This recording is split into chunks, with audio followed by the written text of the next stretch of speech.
Attaque de Tadej Pogacar. Oh mais qu'est-ce qu'il fait lui? Et l'attaque de Tadej Pogacar à plus de 50, 80, 100 km de l'arrivée. De nouveau Pierre Rolland, attaque de Pierre Rolland.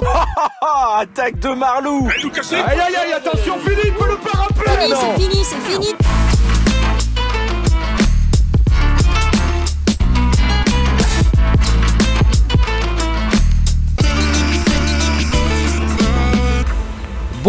Bonjour à toutes et à tous et bienvenue dans le podcast débrief des championnats du monde, les premiers championnats du monde en Afrique au Rwanda. C'était une belle semaine de vélo quand même, c'était une belle fête du vélo. Et pour en parler, non pas un, mais deux acolytes avec moi. François-Pierre Noël, on l'a laissé de côté, il est en Suisse au chaud, il se repose. Avec moi aujourd'hui, Julien Després d'Actu Cyclisme Féminin. Salut Julien. Salut à tous. Et avec moi aussi, Lohan Benati du journal Sud-Ouest. Salut Lohan. Salut Guillaume, salut Julien, salut à tous. Salut madame. Bon, messieurs, je le disais déjà en introduction, c'était une belle semaine, une belle fête du vélo au Rwanda. Le choix de l'UCI d'aller effectuer ses premiers championnats du monde là-bas au Rwanda, c'est un choix, un pari, même pas un pari, mais un choix qui est quand même validé. Lohan, peut-être pour commencer. Oui, ça faisait longtemps effectivement qu'on attendait une course, un événement de ce type sur le continent africain, et on a vu vraiment une très très belle fête populaire, énormément de monde. Sur le parcours, dans les routes, on a vu vraiment que c'était une très très belle semaine au Rwanda. Après, est-ce que ça va servir à terme le cyclisme africain qui va quand même pas très très bien? Ça restera à voir, mais c'était quand même c'était une très très belle semaine. On a eu beaucoup d'engouement sur des routes aussi qui changeaient un petit peu de celles qu'on pouvait voir en Europe. Donc c'était une très belle semaine, même si notamment dimanche on aurait peut-être pu espérer une physionomie de course peut-être un petit peu plus intéressante ou à suspense. Bon, on en parlera tout à l'heure, notamment avec le solo de Pogacar. Julien, dans les courses féminines, on avait aussi beaucoup de monde au bord des routes, et voilà ce choix aussi d'emmener les championnats du monde là-bas en Afrique au Rwanda. Ça peut peut-être aussi servir le développement du cyclisme féminin là-bas en Afrique. C'est vrai que le cyclisme féminin en général attire de plus en plus de monde. Pour les échos que j'en ai eu, parce que j'ai discuté avec des gens qui étaient là-bas, la fête était présente tous les jours, que ce soit pour les juniors, les espoirs, les élites, hommes, femmes, c'était une très très bonne ambiance. Le cyclisme africain, autant chez les hommes que chez les femmes, a du mal encore à se développer. Bon, on a quelques exemples cet été avec Kim Le Court-Piénard, la première coureure issue du continent africain à porter le maillot jaune. On avait eu Ashley Bollman par le passé.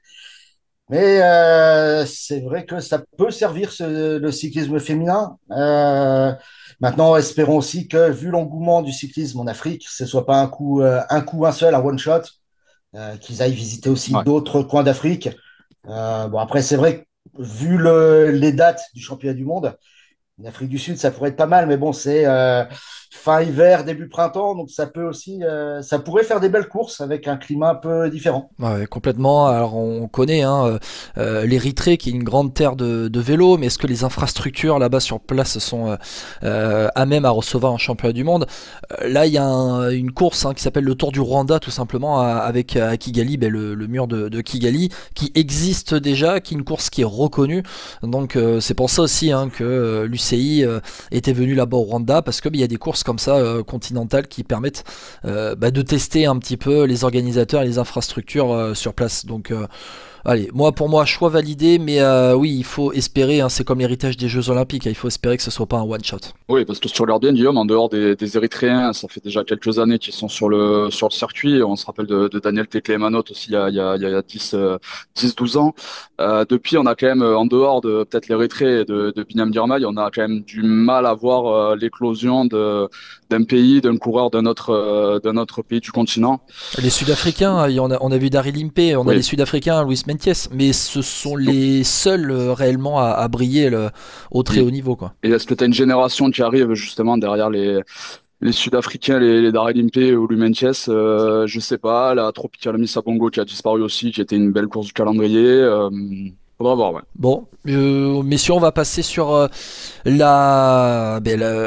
résultats et puis on va commencer par le sacre de Tadej Pogačar. Bon, le deuxième de suite, il n'y a pas eu match réellement et on a encore une attaque à plus de 100 km de l'arrivée, une accélération dans le mont Kigali. Alors ça s'est fait sur quand on s'est échappé du circuit principal et quand on est parti aller chercher le mont Kigali avec derrière l'ascension du mur de Kigali.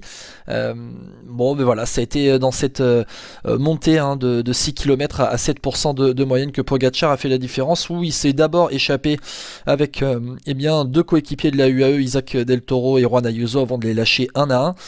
On parlera des déboires de Remco Evenepoel un peu après, juste pour se concentrer sur le sacre de Tadej Pogačar. Julien, est-ce qu'il t'impressionne encore, le Slovène? Alors, moi, je suis un grand fan du Slovène, donc oui, il m'impressionne encore.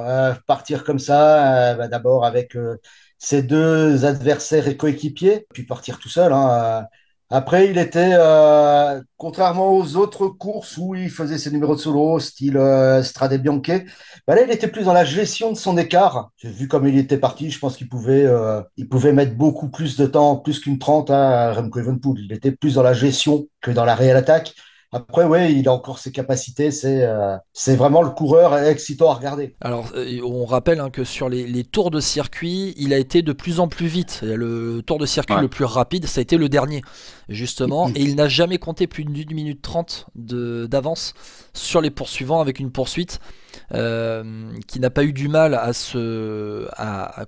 s'organiser. Mais en tout cas, on a vu du Remco Evenepoel, on en parlera après, qui est revenu de l'arrière et qui après a lui imposé le rythme de la poursuite. Loan, toi, sur Tadej Pogačar, bon, je vais pas trahir de secret, on a pas mal de discussions en off aussi, un peu régulièrement sur Tadej Pogačar.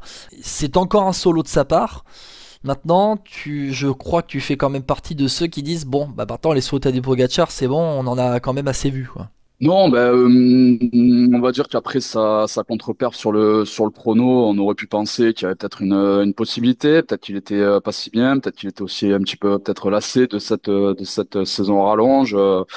En fait, moi j'étais persuadé quand je l'ai vu démarrer à 100 km qu'il ne reverrait plus, quoi. Laurent Jalabert nous disait que c'était un exploit s'il tenait. Non, je suis pas spécialement d'accord avec lui. On sait qu'il est largement au-dessus du lot, notamment dans le monde Kigali. Voilà, personne n'est capable de le suivre. Et puis on sait que voilà, il est coutumier du fait de ces efforts-là, de ces longues, du fait d'éteindre ses adversaires dès qu'il le peut, en fait, chose qu'il a faite à 100 km puis à 60 km en laissant Del Toro sur place. Donc non, moi je suis pas surpris. Je vais pas dire que je suis pas impressionné, mais bon, voilà, clairement je suis pas surpris et je trouve qu'on est quand même un petit peu, moi pour ma part, je suis quand même un petit peu déçu de la physionomie de cette course, mais bon, est-ce que c'était pas celle qu'on aurait pu s'attendre? Si, je pense que voilà, il y avait difficilement d'autres possibilités de course sur ce type de parcours qui était beaucoup trop difficile, hein, comme disait Pierre Rolland en fait sur ce type de parcours. On connaissait déjà le vainqueur, voire les deux premiers à l'avance. Je pense qu'il a raison. Voilà, ce parcours, il était beaucoup trop dur avec 5500 mètres de dénivelé, 5100 je crois, pour contrer Pogačar, qui est intouchable sur ce type de parcours. Mais est-ce que tu fais partie de ceux qui sont lassés par ces solos à répétition de Pogačar? Il y en a de plus en plus, de plus en plus on voit des gens lassés, que ce soit sur le Tour de France, l'an dernier au Lombardia, au Championnat du Monde, voilà, avec à Liège-Bastogne-Liège aussi, des solos à répétition avec une concurrence qui est larguée à des années-lumière, quoi. Voilà, il était la concurrence, donc automatiquement l'intérêt de la course, tu regardes qui va faire podium, qui peut faire top 5, qui peut faire top 10.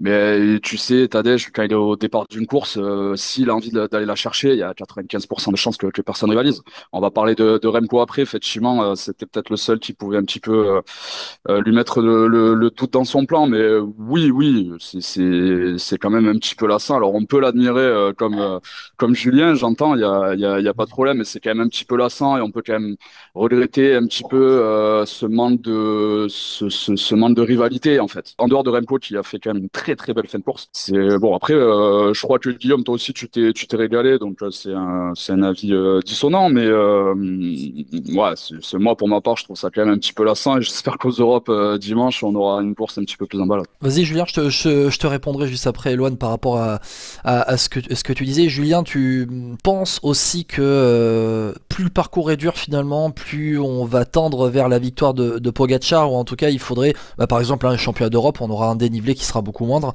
un parcours qui sera forcément moins dur qu'à Kigali, et on devrait voir peut-être plus de batailles pour la victoire déjà. Est-ce que Pogacar a envie de gagner le championnat d'Europe? Certainement. Maintenant, t'as d'autres coureurs qui arrivent au championnat d'Europe qui sont alignés. On pense à Vingegaard, on pense à Van Aert, qui vont peut-être pouvoir avoir envie de le chatouiller. Puis attention, même si le parcours a des difficultés moindres, a priori, il faudra se méfier du Mistral et du vent ce week-end en Dromardèche. Donc ça peut aussi être un facteur ou un peu plus dérangeant pour Pogacar, sachant qu'il aura aussi une équipe un peu moins fournie que Danemark et Pays-Bas et Belgique. Oui, oui, oui. Alors après, on va être aussi, sur le parcours de Kigali, tu as cité Van Aert. Bon, très clairement, ça sert à rien qu'il aille là-bas. À Kigali, il y avait que Vingegaard ou Evenepoel qui pouvaient réellement aller chatouiller. Bon, voilà, Vingegaard, lui, a fait le choix de faire l'impasse sur... non, puisque c'est la sélection danoise même qui a... Mais non, c'est pas la sélection danoise, puisqu'il y avait Skelmose. C'est Vingegaard qui n'est pas allé à Kigali. Bon, voilà, il y avait un choix à faire, et Vingegaard, par rapport à ce qu'il avait montré notamment sur le Tour de France, moi je pense qu'il aurait été en capacité d'aller chatouiller au moins Pogačar. Je dis pas gagner, mais au moins le chatouiller, être assez près de lui, quand on voit finalement ce qu'a pu faire Remco Evenepoel, dont on parlera juste après. Mais moi après, par rapport à ce que tu disais, Loan, en fait, Tadej Pogačar... on l'avait dit pendant le Tour de France, je n'ai aucun problème à rappeler tout le contexte qu'il y a autour de Tadej Pogačar, de son équipe UAE, de ses performances qui témoignent quand même d'une surdomination, et dans le cyclisme la surdomination, on sait très bien ce vers quoi s'attend aussi en extra sportif. Maintenant voilà, Tadej Pogačar, il n'y a pas que de l'extra sportif qui peut expliquer ce que fait Tadej Pogačar quand même, et la domination qu'il a sur la concurrence. Et je trouve que il a le panache d'un champion, et le panache, ça par contre on peut pas lui enlever.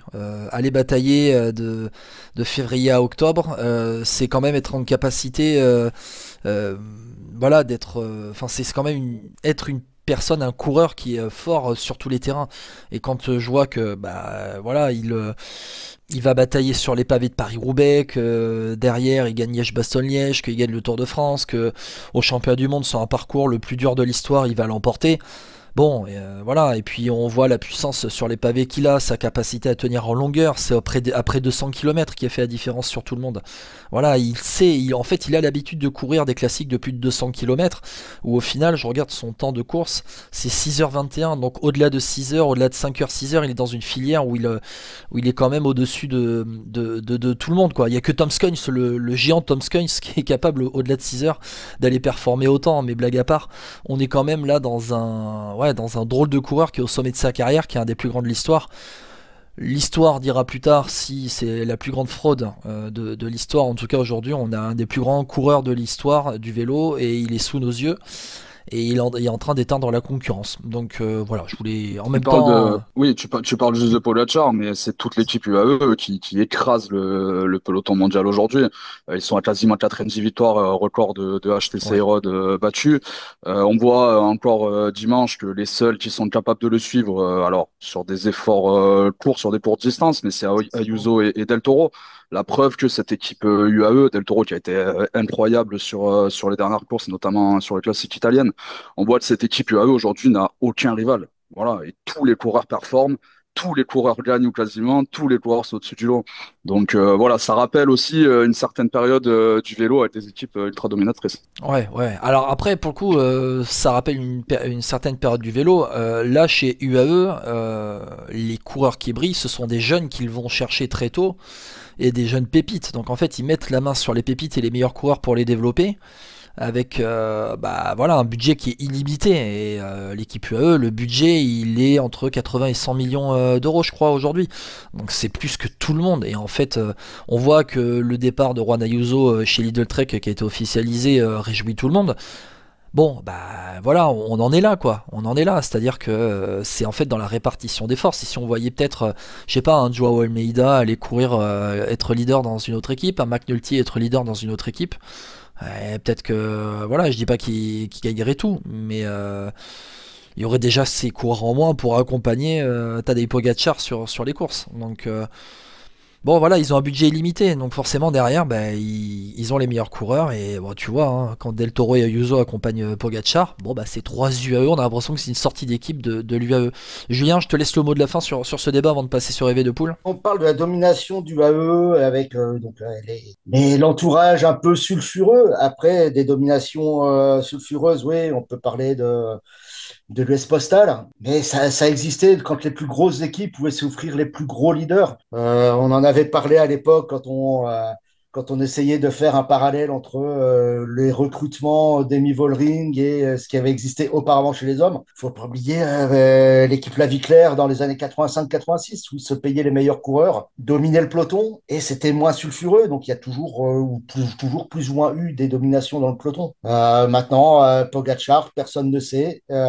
Si ça se trouve, comme tu dis, c'est une grosse fraude. Ou alors, on a un talent phénoménal comme on n'en voit que très rarement dans le sport. Moi, ce que je reproche à certains, en fait, c'est bon, je vais le dire en étant très trivial, hein, chier sur Pogacar, tout en magnifiant, en mettant en avant les champions d'antan, comme à l'époque, les Hinault, les Merckx, en disant c'était des grands champions, et puis derrière Pogacar, non, c'est une énorme fraude.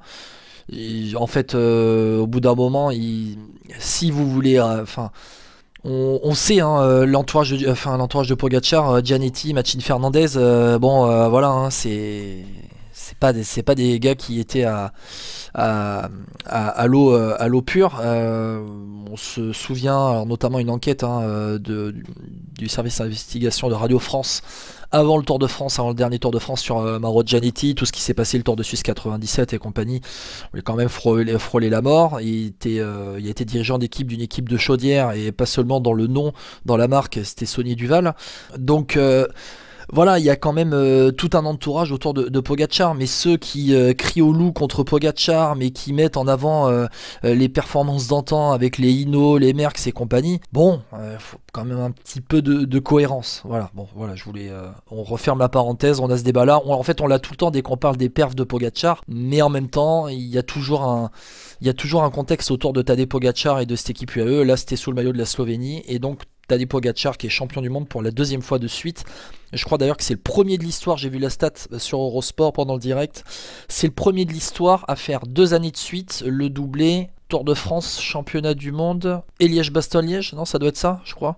De toute façon, il est en train de battre des records en permanence. Guillaume, si je peux rajouter un petit truc, Ouais. sans parler de dopage, parce qu'on n'aura sûrement pas la vérité un jour, ou en tout cas tout de suite, mais il y a des sports pour garder l'homogénéité et aussi l'intérêt de ce sport-là, qui ont mis en place un salary cap, par exemple. Ah mais Tu moi vois, je milite pour, est-ce que je ça milite permettrait pas? Moi, pour. je suis pour aussi. Voilà. Ah ouais, je Bien sûr. milite complètement pour le salary cap, l'encadrement de la masse salariale, hein, c'est-à-dire que en NBA par exemple, pour éviter les surdominations d'équipes et pour étaler les forces dans toutes les équipes, eh bien voilà, il y a un salary cap, tu dépasses pas autant de masse salariale et donc forcément au bout d'un moment quand tu as ton coureur qui en demande plus mais tu es déjà en haut de la masse du plafond de la masse salariale, ben voilà, le coureur part ailleurs et va chercher un gros salaire ailleurs. On a aussi le cas en rugby où par exemple on voit, moi je vois l'exemple à l'Union Bordeaux-Bègles ici là où j'habite à Bordeaux, on a des jeunes talents qui montent, qui forcément le salaire grimpe avec et l'Union Bordeaux-Bègles ne peut pas les garder donc ils sont obligés d'aller voir ailleurs ces joueurs qui grimpent. Bon voilà, on va passer à la suite. On a fait un gros pavé sur Tadej Pogacar. Remco Evenepoel 2e. Julien, que de mésaventures pour Remco Evenepoel et pourtant il boucle ce champion du monde à 1 minute 28 de Tadej Pogacar. Bon, le jour où il va se mettre la tête à l'endroit, peut-être qu'il ira chatouiller Tadej Pogacar. Alors le jour où il comprendra que les courses en ligne c'est pas un chrono quoi, que comment dire, sur un chrono, t'es maître de ce que tu fais, t'es maître de ce qui se déroule, c'est toi qui pédales, c'est toi qui roule. Il n'y a pas d'autres facteurs que les courses en peloton où ça peut attaquer. Tu peux avoir un petit coup de moins bien, une cassure dans le peloton. Et le problème d'Evenpool, en fait, je pense que le jour où il sera maître de ses nerfs, comme il est maître de son vélo en chrono, il pourra faire de très belles choses et pourra, sur les courses d'un jour, sur le championnat notamment, aller chatouiller Pogacar. Julien, on a un Remco Evenepoel qui a impressionné sur le circuit final. Bon voilà, par contre c'est dans le Mont Kigali qu'il a craqué. Alors on a appris après course que c'était dû à un problème de selle qui se dévissait au vélo. Bon, dans le Mont Kigali, s'il a un problème de selle, il se met en danseuse et puis il y va. Là, c'est pas réellement le problème de selle. Tous les cyclistes connaissent ça. Quand ça va bien, c'est le bonhomme qui va bien. Et quand tu as un petit coup de moins bien, c'est le vélo. Donc, est-ce qu'il n'y a pas aussi de ce côté-là, l'histoire de la selle qui est contrôlée quand même. Les vélos ont été recontrôlés 1 heure avant le départ. Ils sont toujours recontrôlés avant d'être mis sur la galerie. Donc, je pense qu'il y avait aussi peut-être un problème de selle dans sa tête qu'il a fait un peu dégoupiller. Tu te rends pas compte dans le Mont Kigali que finalement ta selle n'est pas bien réglée, quoi. Ouais, ouais. Lohan, on a vu une magnifique reprise de volée quand il s'est arrêté à la deuxième fois au bord de la route, Remco Evenepoel qui a pété un câble et on a même cru qu'il allait abandonner. Oui, ou une tentative de drop, comme ça, on fait des montages sur les réseaux sociaux. Non, ben son médecin qui est aussi son cousin son mécanicien, pardon, Ouais. qui est aussi son cousin dans l'équipe de Belgique, a dit qu'il avait pas compris quoi. Qu'il avait pas compris pourquoi il avait pété les plombs comme ça, qu'il n'y avait pas spécialement non plus de problème qui nécessitait un arrêt alors que la voiture était pas derrière lui. Remco, on sait que c'est un impulsif, on sait qu'il a un gros caractère. Maintenant, il est beaucoup trop tendu sur ce type de course pour espérer perfer ou pour espérer gagner. Il a quand même aux abords du Mont Kigali, c'était quand même un sketch. Hein. Personne n'a trop compris ce qu'il faisait. Il s'est arrêté, il s'est énervé contre les voitures suiveuses, contre son équipe. Voilà, bon, on le sentait quand même vachement en perdition. Bon, il disait que malgré tout, s'il n'avait pas eu de problème, il aurait pu suivre l'attaque de Pogacar dans le Mont Kigali. J'en doute sérieusement vu comment il a baissé la tête. Mais par contre, il a fait une fin de course incroyable, incroyable. Moi, vraiment, il m'a impressionné. Je pensais pas qu'il était capable de se remobiliser comme ça, de tracter tout le monde comme ça, parce qu'il a tiré, il a passé des relais, mais hallucinant. Et puis finalement de finir tout seul avec 1 minute d'avance sur Ben Illy et 5 minutes sur le reste de la concurrence. Donc ça prouve qu'il était quand même fort, ça prouve qu'il était fort, mais moi je pense qu'il peut pas avoir de regrets, notamment avec ce Mont Kigali où Pogacar était beaucoup trop supérieur. Et puis après, je pense que Pogacar est en gestion. Donc là encore, Jalabert nous disait que Remco pouvait revenir. Ouais, 1 minute ou 1 minute 30 de retard sur Pogacar à 50 bornes ou 40 bornes de l'arrivée, je vois pas comment il peut les reprendre, Remco. Si ce n'est sur les chronos. Ouais, alors Donc, on en parlera juste après du chrono. Mais juste, est-ce que tu penses aussi que Tadej Pogacar s'est dit, bon, le Mont Kigali, quand je vois les autres boss et je vois ce que Remco Evenepoel a fait sur le chrono, le Mont Kigali, où c'est 6 bornes de montée, où il y a du pourcentage, c'est là que je dois le lâcher, c'est là où je dois faire l'effort, parce que après ce sera plus dur. Et on a vu que finalement, voilà, c'était quasiment du kiff-kiff hein, dans les efforts entre Evenepoel et Pogacar sur le circuit final, sachant qu'on a un Evenepoel qui termine à 1:30 mais qui a fourni des efforts de dingue, qui a été le seul. Alors c'était sur le retour hein, quand il a été largué pour la troisième fois ou quand il s'est arrêté pour la troisième fois. Il y a eu un arrêt toilette aussi hein, pour Evenepoel, mais quand il est revenu sur le groupe des favoris, c'est le seul à faire le tour de circuit en moins de 20 minutes. Bon, il y avait l'aspiration voiture aussi, l'aspiration des voitures quand il est revenu après son dernier problème mécanique. Mais Tadej Pogacar a dû cibler ce moment de la course en plein milieu avec le Mont Kigali parce qu'il devait craindre forcément Evenepoel après la tempête qu'il lui a mis sur le chrono aussi. Lohan. Oui. Alors, est-ce qu'il craignait Evenepoel? Je pense qu'il s'en méfiait. De là à le craindre, je pense que Pogacar connaissait très bien ses capacités du moment, sa forme du moment. Je pense qu'il se sentait très bien et ça s'est vu sur la mine qu'il met dans le Mont Kigali. Après, comme tu disais, comme on en parlait en off, je pense qu'effectivement cette stratégie il l'avait identifiée, c'est-à-dire faire péter tout le monde sur le Mont Kigali. Il sait que son équipe de Slovénie est loin loin d'être la plus forte relativement. Donc au bout d'un moment, à 100 bornes de l'arrivée, il s'est dit, ben voilà, je commence mon show et j'y vais, je mets une mine, ça a marché, hein, la preuve, ça a marché. Il y avait seuls les plus forts étaient derrière lui. Mais vu comment Remco a baissé la tête, je pense qu'il savait aussi, Pogacar savait que dans le Monte Kigali, s'il en mettait une, Remco pouvait difficilement suivre sur de tels pourcentages. Donc oui, oui, je pense quand même qu'il s'était préparé pour Pogacar et je pense que Remco n'aurait pas pu suivre si Pogacar avait vraiment décidé d'accélérer dans le Monte Kigali, d'en mettre encore une. Voilà, moi à mon avis, Remco aurait pas pu tenir. Est-ce qu'il aurait pu revenir derrière? Bonne question, j'en doute quand même parce qu'on avait Pogacar, c'est pas désuni en négatif split, comme on dit en athlé. Il a fait les tours en accélérant progressivement. Et voilà, il finit quand même avec une avance qui est assez large. Voilà, je pense pas que Remco aurait pu faire quoi que ce soit, mais il était quand même très très déçu. Ça prouve quand même que voilà, ça prouve l'orgueil du champion aussi. Et peut-être qu'on pourrait avoir une belle course dimanche entre les deux. Ouais, il va y avoir Julien une petite revanche sur les champions d'Europe avec Evenepoel qui sera dès ce mercredi sur les chronos du championnat d'Europe en France. Evenepoel pouvait réellement faire mieux sur ces mondiaux. Il fait quand même médaille d'or sur le chrono, médaille d'argent sur la course en ligne. Il fait une belle semaine, hein. Sur le coup, il peut être déçu, mais dans son interview d'après-course, où il dit qu'il venait faire le duo, le doublé.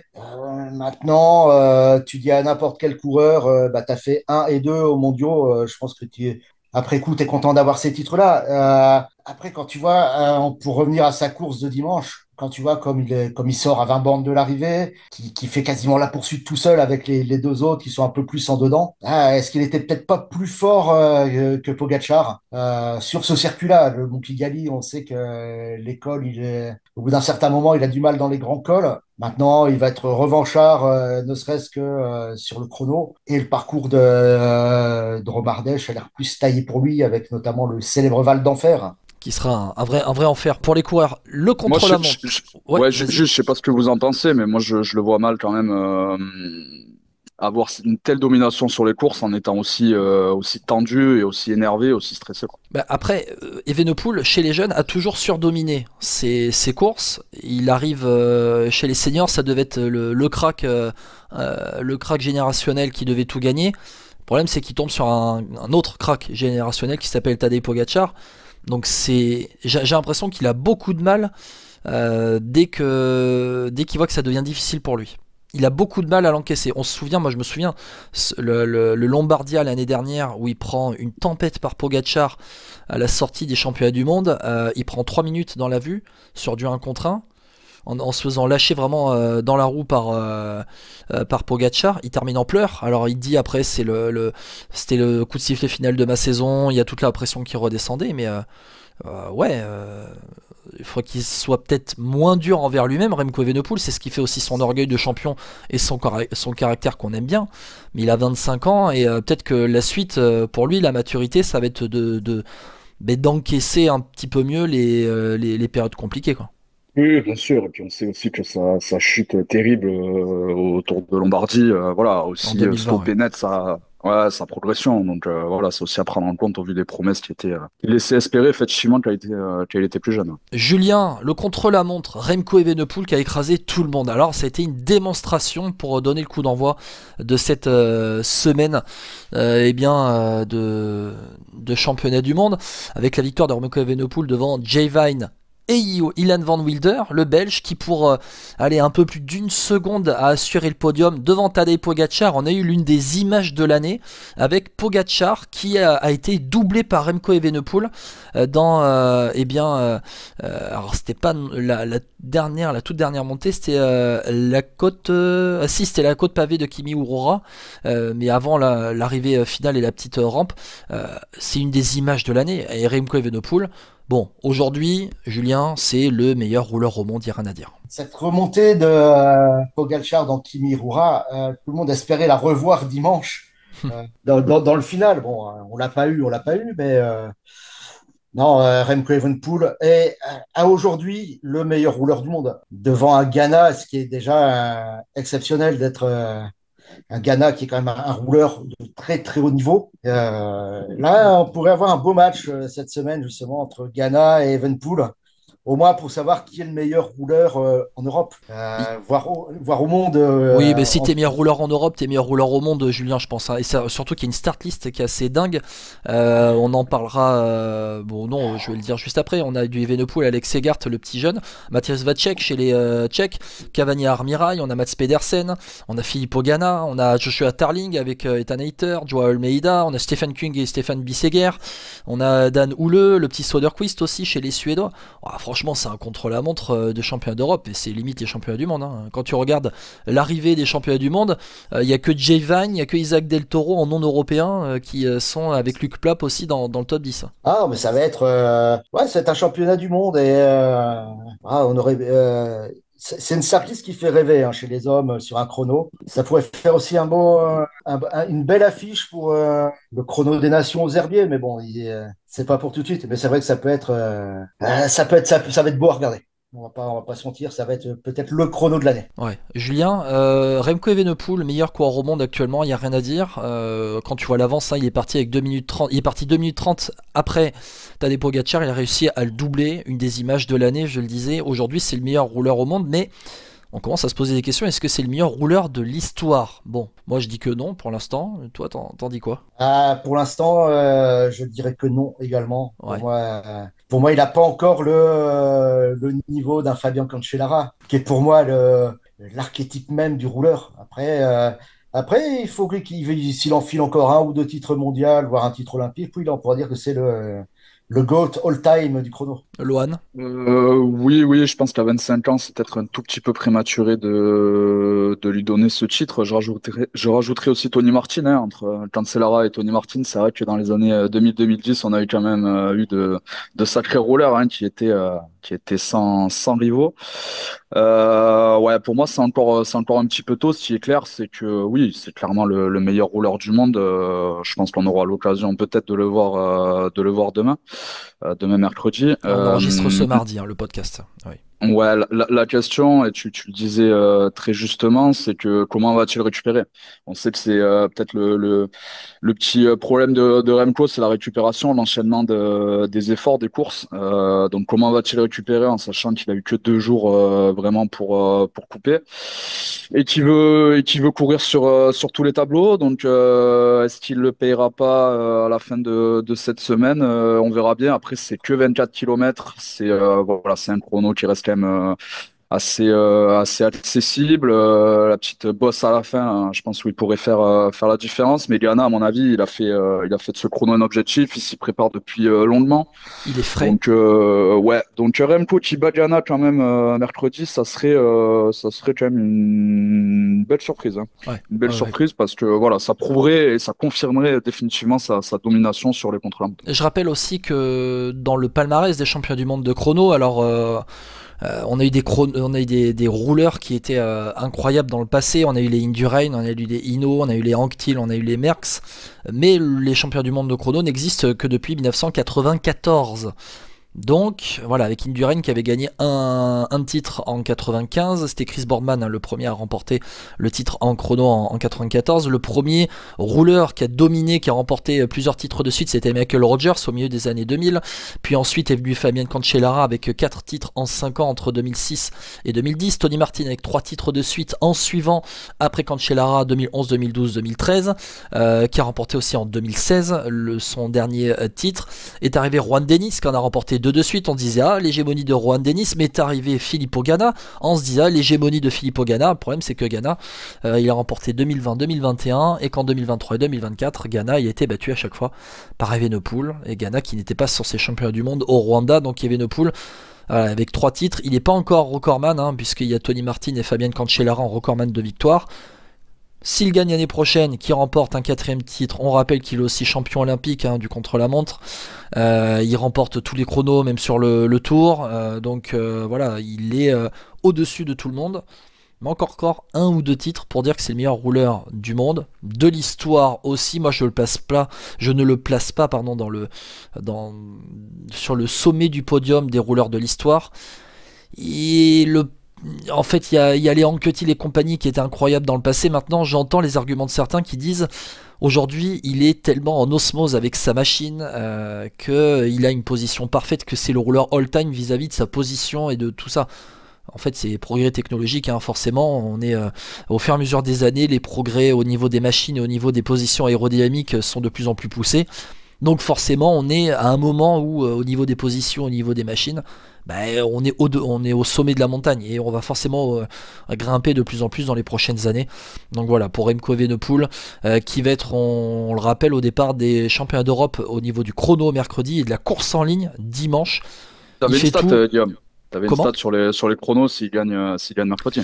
Oui, c'est vrai, tu fais bien de me le rappeler, on en parlait en off aussi, c'est que Remco Evenepoel serait le premier de l'histoire, s'il remporte le chrono mercredi aux Europes, à être champion olympique, champion du monde, champion d'Europe et champion national en même temps. Même si le chrono des Europes sont apparus bien plus tard. Bien plus tard également, je crois que c'est 2016, hein, les championnats d'Europe qui sont réapparus vers 2016. Julien, tu veux peut-être réagir sur cette stat, s'il y arrive, c'est incroyable quand même. Ça serait mythique.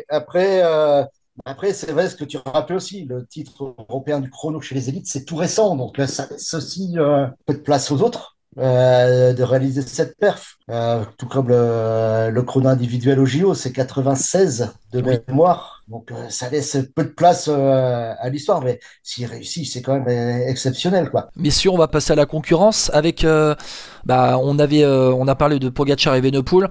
Bon, on va parler de la course des autres, un petit peu, pas en bref, mais on va survoler un petit peu avec Ben Illy qui est un petit peu le meilleur des autres. Ben Illy qui a remporté la médaille de bronze en lâchant Mathias Sjelmose dans le final avec Tom Skuyn. C'est encore une fois qui fait top 5 champion du monde. Il fait une course dans l'année, c'est champion du monde à chaque fois. Il fait une grosse perf.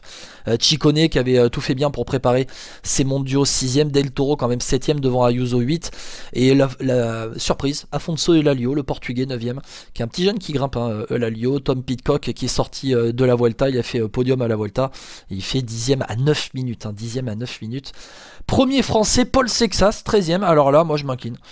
Je m'incline parce que j'avais dit qu'il mettrait le clignotant après 150-200 bandes de course. Et c'est le meilleur français au final. Il y a pas mal de pépins chez les Français. Ils ne sont que 3 Français à terminer avec Sivakov 15ème à une quarantaine de secondes derrière Sexas. Et on a Valentin Paré-Peintre 28ème qui est terminé à 11 minutes, soit 2 petites minutes derrière Sexas. Bon voilà, les Français avec Alaphilippe qui a abandonné très tôt, malade, tout comme Louis Barré. Lohan, bon déjà Ben Illy, le meilleur des autres, c'est un énorme moteur, l'Irlandais qui a l'âge de Remco Evenepoel, 25 ans, il fait une saison de dingue, il fait 9ème du Tour de France avec notamment la 2ème place au Mont Ventoux, c'est un formidable attaquant, et au final il fait 3ème de Liège-Bastogne-Liège. C'est pas une surprise de le voir sur le podium des championnats du monde non plus. Non, mais il confirme déjà son année exceptionnelle, tu l'as dit, et puis il confirme qu'il est l'un des meilleurs classicman du peloton. Ben Illy, voilà, sur ce type de parcours, quand tu vois les écarts, il met 4 minutes au reste de la concurrence, derrière les deux aliens, entre guillemets. Donc c'est une perf exceptionnelle dans une équipe d'Irlande qui est quand même globalement voilà, Petite assez nation. moyenne. Voilà, c'est quand même une petite nation, donc il est parti se chercher cette place tout seul, et puis il a encore fait une course telle qu'on le connaît. Voilà, c'est un formidable coursier, attaquant, puis en plus il est en forme, voilà, comme tu dis, il est encore jeune. Je pense on va entendre parler rapidement sur des classiques. Il s'est même mis à jouer de général sur le Tour de France à finir dans le top 10. Donc voilà, la paire qu'il a sortie dimanche prouve qu'il est l'un des tout meilleurs coureurs du peloton. Et puis après, derrière, finalement, on retrouve tous les gros outsiders, entre guillemets, tous les gros outsiders de Pogacar et qu'on attendait sur ce type de parcours. Toutes les grosses nations dans l'ensemble aussi réussi à placer leur leader, la Belgique, l'Italie, le Danemark, l'Espagne, ils sont tous dans le top 10. Je mettrais quand même une déception pour l'Australie, qui a aligné une très très belle équipe, mais qui a pas fait mieux que 16e avec Jevine. Jindley. Jane, pardon. Les Suisses, dans une moindre mesure aussi, avec Hirschi 18e, et puis la France reste quand même une déception au vu Au vu du résultat, petite déception, mais déception quand même. Je pense qu'on pouvait, il y avait moyen pour d'accrocher un top 10. Alors, Paul Setsa, je t'en avais parlé, tu y croyais pas. Moi, j'étais à peu près persuadé qu'il pouvait venir faire une place. Il a joué le top 5 pendant quasiment toute la course. Le problème, c'est que Sivakov lui a manqué de jambes, donc c'était forcément compliqué. Une équipe diminuée, tu l'as dit. Voilà. Après Madouas, qui disait avant la course qu'il avait jamais eu, qu'il était dans la meilleure forme de sa vie. Disait voilà qu'il a quand même fait très très chaud, beaucoup de pollution, c'était des conditions très très difficiles. Et puis Skelmose disait ce qu'on a vu à la télé, c'est-à-dire que c'était une course qui s'est faite par l'arrière, donc il y avait que les plus forts devant, c'était vraiment des conditions très très difficiles. Donc voilà, Vauclair disait que la chance des Français était infime, je pense aussi, mais je trouve pas ça normal que ce soit Paul Setsas à 18 ou 19 ans qui finisse meilleur Français, quoi. Quand on voit la densité du cyclisme français, c'est quand même une déception là-dessus. Ouais, Julien, t'es d'accord avec Loan? Je rappelle aussi que Ben Illy, on parlait de Ben Illy tout à l'heure, vainqueur d'étape à Vire-Normandie sur le Tour de France, qui eh bien, a été un des grands moments de sa saison, et on voyait qu'il écrasait déjà les pédales. L'équipe de France s'est totalement ratée en fait, parce que Paul Setsas à 18 piges, meilleur français, bon, c'est un crack, c'est un énorme talent. En même temps, ça veut dire aussi que le reste de l'équipe s'est raté. On a vu Julien Bernard qui était en échappé seul quand justement derrière, avant que Pogacar n'attaque. Bon, c'était trop compliqué pour les Français. C'était trop compliqué pour les Français. Il y a cette épidémie de gastro dans l'équipe qui est un petit peu passée inaperçue, enfin pas inaperçue, mais qui était un petit peu occultée par les résultats. Il faut savoir que cette épidémie de gastro a touché chez les hommes Barré, Alaphilippe, mais qu'il avait déjà aussi sévi chez les femmes quelques jours auparavant. Donc ça peut aussi expliquer une contre-performance des Français, au moins sur les deux qui étaient, on va dire, co-leader ou tout au moins électron libre. Maintenant, ce que fait Setsas, c'est quand même exceptionnel à son âge. C'est sa plus grosse distance en course. Oui, parce que les classiques, tu le dis bien, Julien, les classiques de plus de 200 bornes, il en a jamais fait. Hein. Ah bah, la plus longue des classiques, ça reste Milan-San Remo, ce qui est pas trop son répertoire. Liège-Bastogne, il y était pas. Là, on était pas loin on était à 266, tu vois, j'allais dire Ouais. 267. Dans le calendrier, il n'y en a pas beaucoup non plus des courses qui font ces distances-là. Donc, aller finir qu'à 9 minutes sur un tel parcours, ça donne déjà un peu. On voit que c'est pas un moelleux, le garçon, quoi. Et puis il s'est pas caché, hein. Il s'est pas caché, il a tenté de suivre les coups. Non, c'est une superbe course. Et au sommet du mur acteur. de Kigali, il est en 4e position. Hein. C'est lui qui est le premier des poursuivants au sommet du mur de Kigali, derrière les UAE. Hein. Ah, mais il était. Moi, il m'a peut-être même plus impressionné qu'un paré-peintre qui devait normalement jouer ce rôle de ce Ouais, bien que sûr. ça fait Kigali. Normalement, quand tu vois la maturité des deux, normalement, c'est paré-peintre qui devait aller dans Kigali, pas Setsas. Sur le circuit final, c'était paré-peintre qui devait, par exemple, être acteur. Là, on a plus vu du paré-peintre. Donc, ouais, il m'impressionne, le jeune homme. Pour en revenir à Ben Illy, je pense que son tour, le maillot jaune du tour, lui a fait reprendre un deuxième déclic dans sa carrière, parce il avait bien marché il y a une ou deux la saison dernière, il marchait pas trop mal. Il y avait la deuxième place à l'Amstel derrière Pogacar, il me semble. Ouais, il me semble aussi. Il avait marché, il avait été acteur de Liège-Bastogne la même année. Puis là, ce qu'il fait, oui, c'était le meilleur des autres, on va dire. Hein. Il pouvait même, il a le souci de Ben Illy, c'est qu'il est parfois trop généreux dans ses efforts. S'il avait peut-être gardé une cartouche, il pouvait peut-être aller accompagner Evenepoel pour l'embêter pour la deuxième place. Hein. Qui sait? Bon, après, quand on voit l'attaque de Remco Evenepoel, bon, après, oui, dans la gestion, peut-être dans les relais pris dans l'échappée, mais quand Evenepoel a attaqué, il a même pas essayé de le suivre, et Evenepoel a rapidement fait l'écart. Et Ben Illy, c'était il y a 2 ans, c'était bien il y a 2 ans, où il s'était révélé en 2023 sur l'Amstel, 2e, 4e de Liège derrière, avant de briller sur le Tour d'Italie. Et Ben Illy, qui en 2024, c'était pour moi un petit peu perdu à vouloir jouer un classement général avec le concert de l'équipe IF, et en 2025 il s'est plus remis dans ce qui pour moi le fait plus briller, c'est-à-dire les efforts punchy et les échappées.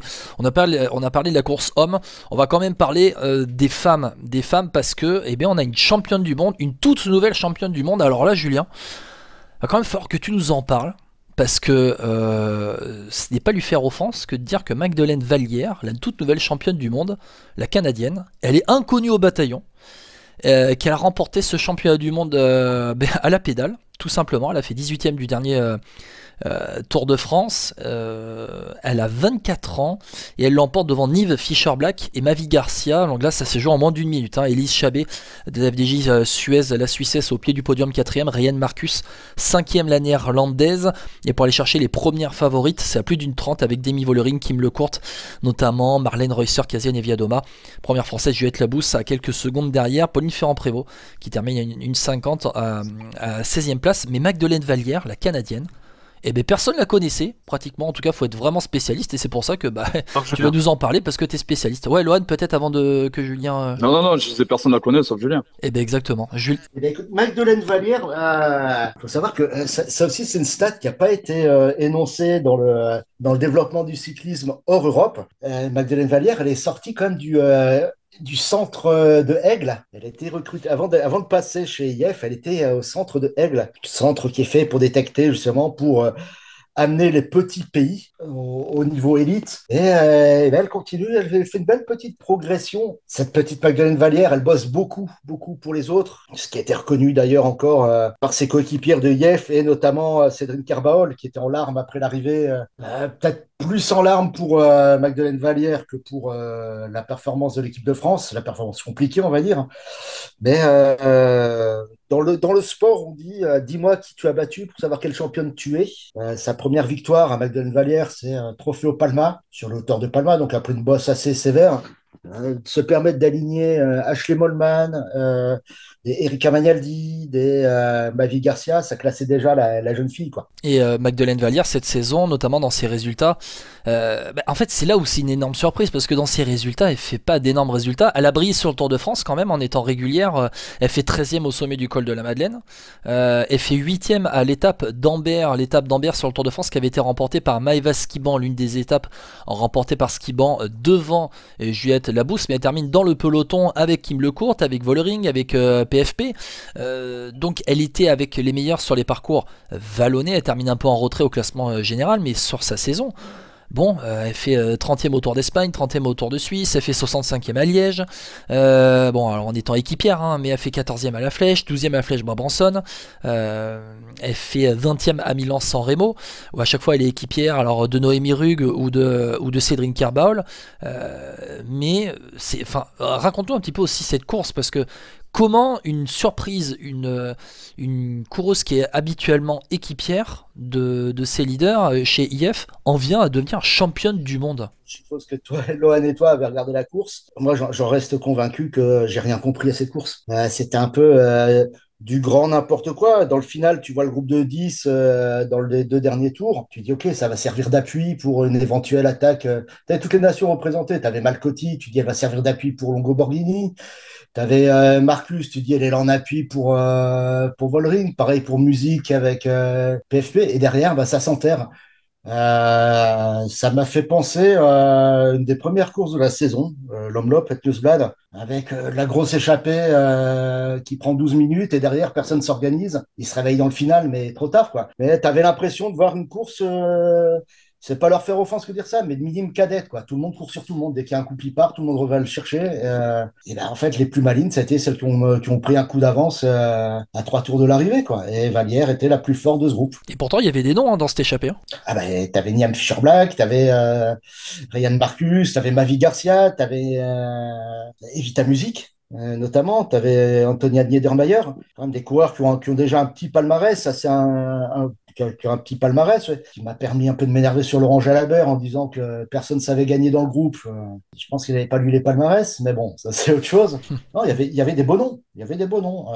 Maintenant, moi, cette course, elle me laisse encore le goût dans la bouche, je veux dire, en fait, il faut jamais d'oreillette dans le peloton parce que qu'est-ce que ça donne des belles courses. Ah, ça, les courses sans oreillette, forcément, on se régale toujours, surtout quand t'as une réelle concurrence hein, au final. Ça bataille et puis c'est très tactique. D'ailleurs, certaines se disaient après la ligne d'arrivée que les courses sans oreillette, ça change réellement et qu'on est un peu perdu quand même dans ce qui se passe hein, au sein du peloton et au sein de la course. Bon, maintenant, on va avoir une équipière, Lohan, Magdeleine Vallière, une équipière, une Canadienne, qui va porter le maillot de championne du monde pendant un an. Ça me fait un petit peu penser au titre de Mats Pedersen qu'on n'attendait pas finalement en 2019. Oui, oui, même si les courses du peloton féminin sont peut-être plus ouvertes sur ce type de parcours. Après, comme l'a très bien dit Julien, c'est que les meilleures nations se sont enterrées, quoi. L'Italie, les Pays-Bas, la France, tout le monde s'est enterré. Alors, est-ce que c'est les oreillettes qui expliquent l'absence d'oreillettes qui explique ce scénario de course? Peut-être. Après, moi, je serais très intéressé pour connaître l'avis de Julien sur la stratégie de l'équipe de France parce que On va ouvrir le débat. Paul Brousse, au bout d'un moment, comment ça se passe? ouais, ben là, il y a quand même, je pense, des choses à dire. Donc, ouais, j'ai hâte d'entendre l'avis de Julien là-dessus. Ouais. Ah, mais moi, j'aurais un avis enfin, très particulier parce que pour moi, la stratégie de l'équipe de France a une leader. Elle n'est pas forcément à enfoncer parce que quand tu regardes l'Italie, c'était tout pour Longo Borghini. Les Pays-Bas, c'était tout pour Vollering. L'Allemagne, c'était tout pour Lippert. Ouais, c'était un peu. Cette stratégie, pour moi, je l'ai retrouvée dans les autres nations. Maintenant, Paul Brousse, il fait une stratégie et une seule leader. Pauline, elle gagne. C'est un héros, quoi, le mec. Donc, il y a de ça.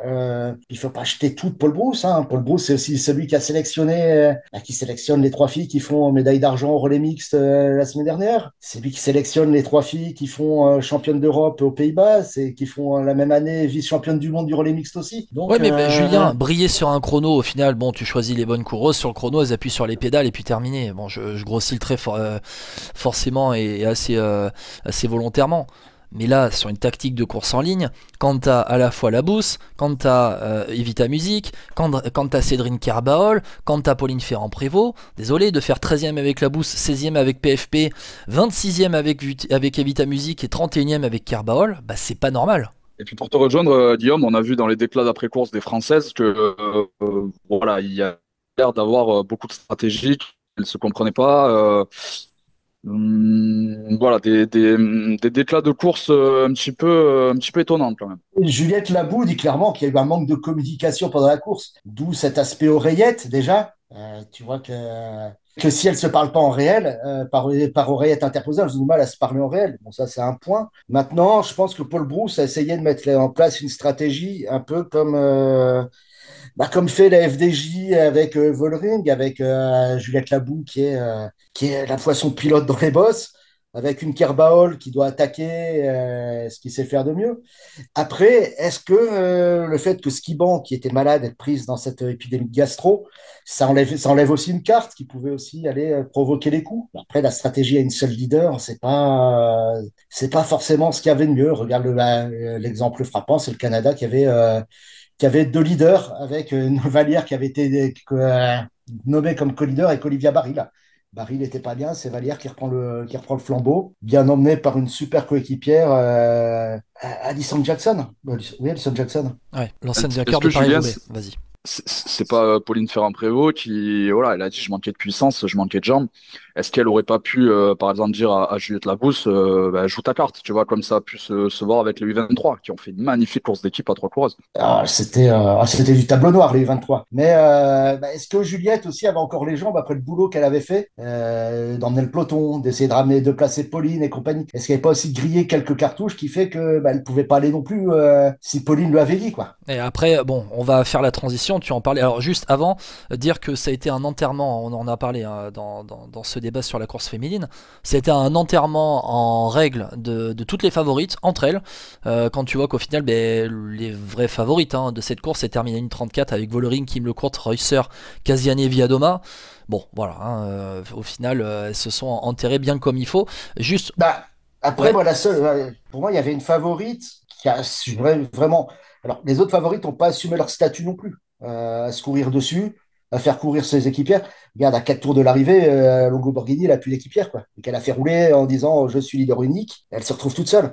La seule qui a vraiment assuré son statut de co-leader, c'est Chabet. Et pour moi, Chabet était extrêmement forte. Ouais. S'il n'y avait pas ces tergiversations de je roule pas parce qu'il y a Reusser devant, et surtout si elles mettent pas en route, si elles mettent en route un tour plus tôt, moi, je suis persuadé que Chabet, elle va chercher une breloque. Hein. Ouais, et termine à 14 secondes du podium avec la troisième place de l'éternel Mavi Garcia, l'Espagnol. Je regarde son âge actuel, 41 je crois, 41 ans. Mavi Garcia, c'est ça, 41 ouais. ans. Donc une coureur qui performe, qui est encore plus âgée que Marianne Vos quand même, c'est exceptionnel. Ouais, et elle est toujours là, la grimpeuse, grimpeuse espagnole.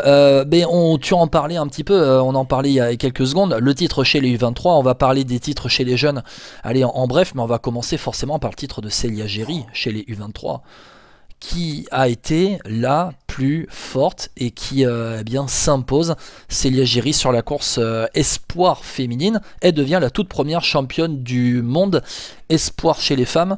Célia Géry qui, alors le leadership a été à la base au départ sur Marion Bunel, mais pendant la course, elles se sont parlé. On a vu Marion Bunel, moi je la voyais déjà assez loin de l'arrivée, pas très bien dans sa manière de rouler. Et à 19 ans, Célia Géry qui devient donc championne du monde espoir, elle qui restait sur la forme du moment, sur une triple victoire d'étape sur le Tour de l'Avenir. Elle avait réellement montré qu'elle était en forme, elle était puissante, et sur ce circuit, elle a été clairement la plus forte, Julien. Et la plus forte, la plus puissante. Alors, la première championne du monde U23 sur un titre dédié, mais attention, première championne du monde U23 française. L'épreuve existe que depuis 2022, il n'y a qu'un titre depuis 2022 qui est décerné chez les U23, et c'est la première française qui devient championne du monde U23. Oui, parce qu'avant la course était mêlée, il y avait les U23 qui étaient dans la course des grandes, mais là on a fait une réelle course spécifique pour les U23. Voilà, c'était une volonté du CI aussi d'avoir une catégorie à part pour les U23, ce qui est une belle chose parce que ça donnait une belle course aussi. Ce qui est dommageable, c'est qu'il n'y ait pas un réel calendrier U23, mais ça c'est un autre débat, parce que là Célia Géry va montrer son maillot ce week-end. Et si elle fait le Tour de l'Avenir l'année prochaine, elle aura le droit de mettre son maillot de championne du monde, mais sinon elle n'aura pas l'opportunité de le montrer au public, quoi. C'est ça qui est un peu dommage, mais bon. Non, elle était vraiment très forte.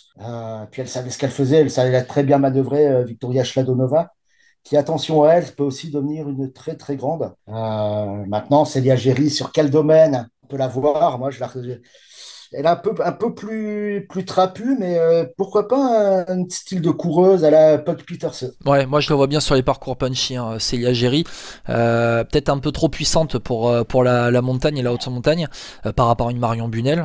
Moi, Marion Bunel, ça m'interroge sur sa capacité à développer de la puissance. Il va falloir qu'elle se développe, elle est toute jeune.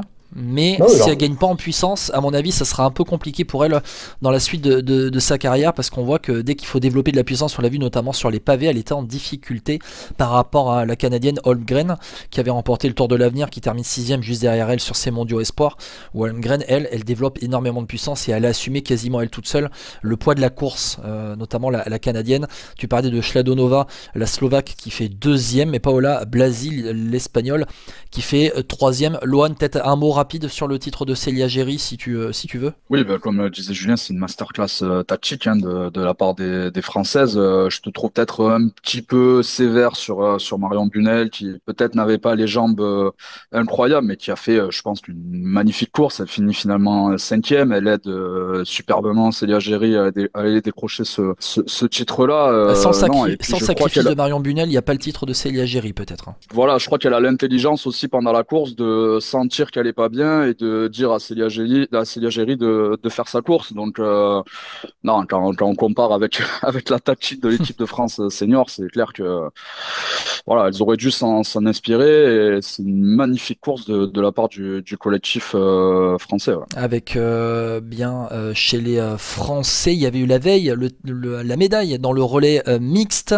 remportée par l'Australie devant la France pour 5 petites secondes.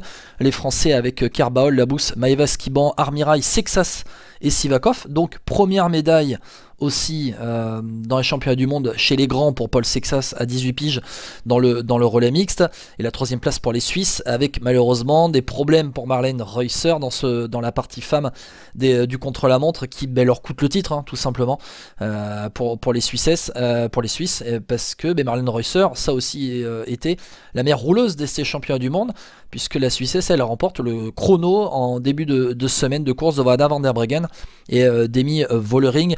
Julien, rapidement, Marlène Reusser, la meilleure rouleuse réellement, avec ce parcours qui a été vallonné aussi. Hein. Elle a survolé la course. Hein. 51 secondes, 52 d'avance sur Anna van der Breggen quand même. Sur une surprenante Anna van der Breggen, parce qu'elle était inexistante samedi. Mais Van der Breggen qui signe un beau pour une première année de post-retraite. Je trouve qu'elle fait quand même une belle saison, qu'elle clôture de belle façon avec une médaille d'argent au championnat du monde. C'est pas négligeable. Mais Marlène Reusser était au-dessus. C'est ça qui doit la faire aussi regretter pour samedi, parce que elle marche dimanche au chrono. La façon dont elle rentre après sa crevaison sur le relais mixte, et qu'elle ramène derrière Noémie Ruegg, c'est qu'elle était vraiment, elle avait une grande forme. Je pense que elle va faire le doublé, à mon avis, chrono, euro et monde. Hein, qu'elle est a priori alignée dès demain, dès mercredi. Ah non, grande rouleuse qui a aussi une année un peu compliquée l'an dernier, où là, elle n'avait pas couru depuis le Tour de Flandre, elle n'avait pas couru depuis le Tour des Flandres. Elle a vraiment repris cette saison, quoi. Donc, non, grande rouleuse et grand retour pour les deux premières. Comme dit Julien, elle a survolé le chrono, hein, devant les Néerlandaises qui sont toujours redoutables. Donc ça promet quand même de beaux championnats d'Europe. Je crois que Pauline Ferrand-Prévot est assez revancharde aussi. Donc écoute, on espère quand même que tactiquement ça soit un petit peu plus abouti que ce qu'on avait dimanche. Et attention, une Pauline Ferrand vexée. Oui. Mais après, avoir aussi, c'est la récupération entre les mondiaux, entre le Rwanda et la France. On en parlait pour Evenepoel, pour les femmes aussi, va falloir récupérer. Je pense notamment à une Juliette Labousse qui, elle, sera alignée dès ce mercredi sur le chrono avec Cédric Kerbaol. Hein, donc va falloir quand même enchaîner. Et Pauline Ferrand-Prévot, elle, pour la course en ligne, sur un parcours qui peut réellement lui convenir. Ça peut être aussi le point de départ de la saison prochaine où elle aura peut-être aussi un Liège-Bastogne-Liège dans le viseur. Pour aller garnir son palmarès pour la saison prochaine. On a parlé du titre de Célia Géry, on a parlé de la médaille d'argent des Français sur le relais mixte. Il faut parler aussi de la médaille du petit Johan Blanc chez les Français, derrière Harry Hudson chez les juniors dans la course en ligne homme, avec la troisième place pour le Polonais Jan Michal Jakowiak. Très rapidement, hein, Johan Blanc, c'est un coureur de l'effectif U19 de la Groupama FDJ. Il est signé avec la Continentale pour les 2 prochaines saisons. Il arrivait en forme avec 2 victoires d'étape sur le Tour de l'Unigiana. Johan Blanc, cette saison, lui, il a pris quelques placettes, hein, notamment sur les classiques. Les classiques en France, avec aussi une 5e place sur le Grand Prix de Plouay Junior, voilà, avec Harry Hudson. Juste pour dire, le Britannique, lui, a déjà signé dans l'équipe Lidl Trek Développement pour la saison prochaine. Voilà, les jeunes, on les recrute très tôt, et quand on voit toutes ces équipes de développement, les Lidl Trek qui fait fort au niveau du recrutement des jeunes, la UAE aussi avec la Next Gen, ils sont en train de mettre la main sur les meilleurs jeunes, et la Groupama FDJ, c'est bien qu'ils puissent aussi mettre la main sur le meilleur français de ces championnats du monde avec Johan Blanc. Et au niveau des titres, Johan. Rajoutons Maxime Decomble aussi, chez les espoirs, qui est parti chercher une belle médaille de bronze sur le chrono, et qui lui aussi a intégré la Conti FDJ. Alors je veux pas dire de bêtises, je crois qu'il passe avec l'équipe pro l'an prochain. Je vais aller chercher Maxime Decomble, qui a terminé 3e derrière Jacob Soderquist, qui lui est déjà dans le giron de la Lidl Trek, et Nate Pringle, le néo-zélandais, qui lui a été engagé depuis le début de saison dans l'équipe Espoir U23 de la Red Bull Bora, pour vous dire à chaque fois, et devant Lorenzo Fina quand même, Maxime Decomble, qui a signé dans l'équipe de la Groupama FDJ chez les grands, exactement, pour les 2 prochaines saisons, après 2 années dans l'équipe continentale cette saison et l'année dernière, lui qui était dans l'équipe U19 du club de la Pomme Marseille, un des meilleurs clubs formateurs en France. Voilà, Maxime Decomble qui avait porté le maillot jaune du Tour de l'Avenir jusqu'à la dernière étape et le contre-la-montre remporté par Paul Sexas. Il aura honoré le maillot, Maxime Decomble, chez les jeunes avec Lorenzo Fine, l'Italien qui fait 4ème sur le contre-la-montre et qui remporte la course en ligne. Là aussi, Lorenzo Fine, vainqueur chez les juniors l'année dernière, vainqueur chez les espoirs cette année. On a un petit crack chez les Italiens, Lohan. Ouais, il a 18 ans. Ouais, c'est Il a impressionnant. 18 ans, il est peut-être un peu éclipsé par les Jarno Haidar ou Paul Setsas, mais il a 18 ans, il est double champion du monde junior espoir, 4ème du Tour de l'Avenir. Je pense que là, on tient encore comme tu dis, une petite pépite et une future grande star du peloton mondial. Tant en plus, ils sont capables de briller sur quasiment tous les terrains. Je crois qu'il a rejoint la Devo de Red Bull. Si je dis pas Ouais, Lorenzo il est Fine. déjà. Il est chez la Devo de Red Bull, donc je pense qu'on va pas tarder à le voir chez les pros et qu'on a hâte de voir aussi ce que ça peut donner avec cette nouvelle génération de coureurs de 18 ans qui promet. Et puis Maxime Decomble aussi, qui a je crois 19 ans, Ouais, c'est 18 jeune ou tout 19 ça. ans, et qui a fini 5ème du Tour de l'Avenir, après un super Tour de l'Avenir, après avoir été Paul Setsas, 13e il me semble de la course en ligne, donc lui aussi il confirme et il faudra compter sur lui dans les années à venir. Julien, Lohan a évoqué Arnaud Vidar, ils sont complètement ratés les Belges. Bah, j'ai l'impression qu'ils nous ont fait ils étaient en prévision de l'équipe de France Femmes. Blague à part, non, non, mais je sais pas. Il était, a priori, il a crampé dans le final, mais les Belges sont vraiment passés à côté, quoi. Vraiment, se sont bien troués pour le coup là. Dans des conditions très très difficiles, hein. Je pense que quand on a jamais roulé dans ces conditions-là assez étouffantes, avec beaucoup de pollution de chaleur, Bah, ça peut être beaucoup de compliqué. soucis d'hydratation des coureurs aussi, hein. Je sais pas si vous avez vu aussi le final de la course U19 et une qui était favorite d'ailleurs, Erin Boutman, qui s'est complètement garé, victime de crampes dans la dernière montée de Kimirura. Ça a été impressionnant aussi, le manque d'hydratation. Et on a parlé des jeunes, on a parlé de Célia Algérie. Attention à la petite pépite espagnole qui arrive aussi, Paola Ostiz Taco, Qui qui sera remporte à la course en suivre. ligne et qui fait 2ème du chrono derrière Megan Arens, la néerlandaise. Ouais, et qui succède à une autre pépite qui avait gagné le championnat du monde en ligne en Suisse, une certaine Kat Ferguson. Donc je pense que Movistar détecte aussi de belles pépites qui vont chercher dès les juniors. Là, elle était stagiaire en étant junior. Nous, on était à Fourmi. Elle fait une belle petite course intelligente. Et la veille, à travers le Hauts-de-France, c'est elle qui emmène un beau boulot pour Caris Loy dans la sprinteuse. Donc, à surveiller cette petite Espagnole. Avec, eh bien, tu parlais de Kat Ferguson. Kat Ferguson, elle se rate, non, sur ces championnats du monde, Kat Ferguson, non? Malade, gastro, un peu comme Julie Bégaud d'ailleurs, comme Lise Revol chez les juniors qui n'a pas pris le départ à cause de grosses intoxications Ouais. alimentaires. A priori, ils ont pas le climat ne les a pas aidés et il y a certaines sélections qui n'ont pas non plus trop respecté les consignes alimentaires visiblement. Ouais, Kat Ferguson qui n'est pas arrivée sur la course en ligne chez les espoirs alors qu'elle était la grande favorite. Vous dire rapidement, chez les juniors hommes, la victoire en contre-la-montre de Michel Maurice. Attention, vous suivez bien ce petit nom, Michel Maurice, le néerlandais qui j'avais cru voir sur Paris-Roubaix. Voilà, il a remporté Paris-Roubaix junior cette année et lui il est déjà dans le giron de la Red Bull Bora. Il est dans l'équipe U19, tu sais, la Grenke Auto Eder, c'est l'équipe junior de la Red Bull Bora. Donc il faudra le suivre. Megan Arens, on en a parlé, titré chez les juniors en contre-la-montre devant Paola Ostiz. Megan Arens, excuse-moi, qui est dans le viseur de Picnic. Ah ben voilà, donc on met la main chez les meilleures équipes mondiales sur les meilleurs jeunes. Paul Ostiz remporte la course en ligne junior chez les femmes avec Thaïs Poirier, 6ème meilleure française. Voilà pour les résultats qu'on n'avait pas encore donnés. Mais si on était très complet sur les mondiaux, les Europes qui arrivent en France dès cette semaine, on fera le débrief en début de semaine prochaine avec... voilà, moi j'avais tablé sur 3 médailles, au moins 3 médailles pour les Français sur les mondiaux. J'ai le résultat, je suis bon. Sur les Europes, allez, on va dire au moins une médaille. Peut-être pas trop s'avancer. La médaille elle sera peut-être chez les féminines plus que chez les hommes. Ça va être un peu plus compliqué pour aller accrocher une médaille chez les hommes.